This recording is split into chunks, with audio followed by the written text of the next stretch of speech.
உள்ளமெனும் கோவிலில் உறவினும் தீபமே, வாழ்வினும் சோலையில் வந்திடும் வசந்தமே.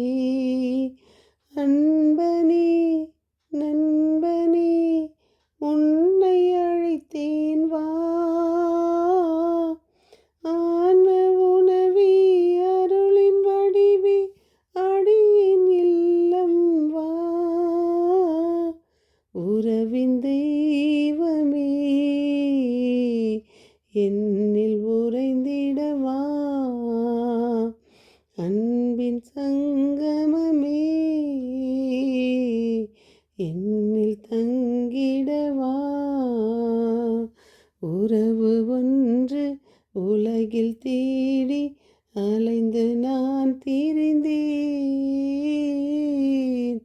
உறவே நீ என்றாய் அன்பு தெய்வமே.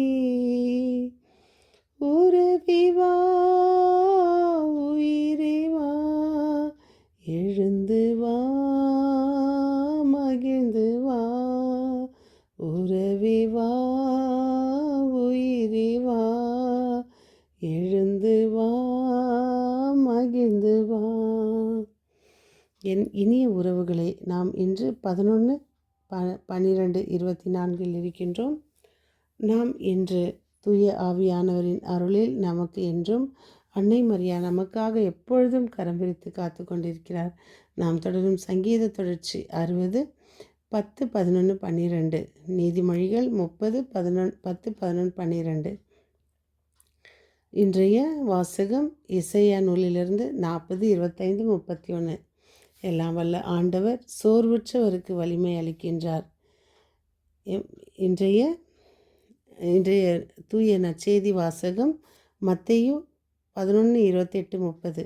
பெரும் சுமை சுமந்து சோர்ந்திருப்போரே, எல்லோரும் என்னிடம் வாருங்கள், நான் உங்களுக்கு இளைப்பாறுதல் தருவேன். என் நுகம் அழுத்தாது, என் சுமை எளிதாய் உள்ளது என்கிறார் ஆண்டவர்.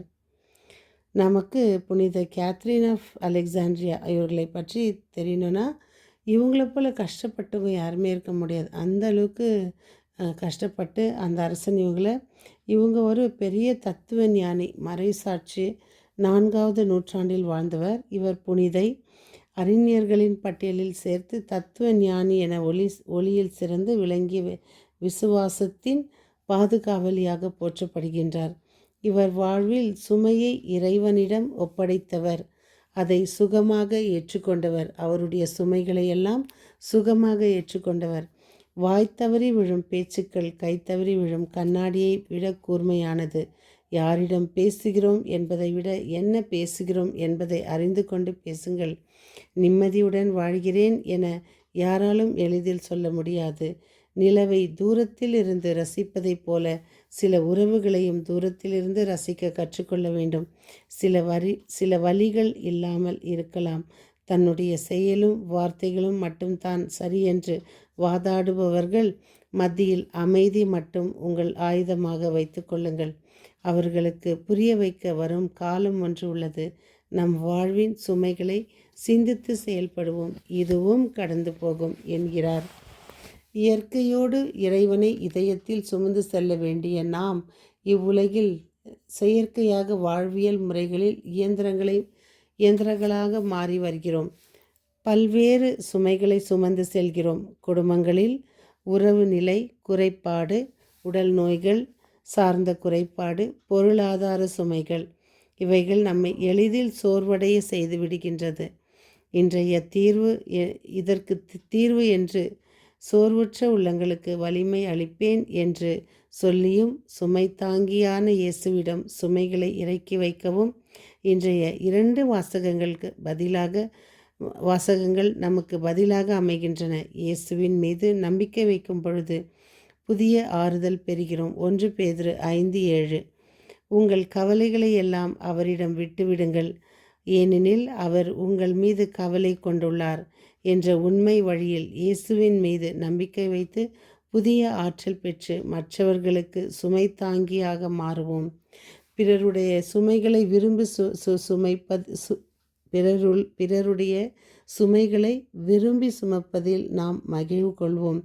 நமக்கு நம்மளுடைய சுமை மட்டும் நமக்கு பாரம் என்று நாம் எண்ணக்கூடாது. பிறருடைய சுமையை நாம் சுமப்பதில் நமக்கு மகிழ்வு இருக்க வேண்டும். அதான் இறைவன் நமக்காக கற்றுக் கொடுத்த பாடம்.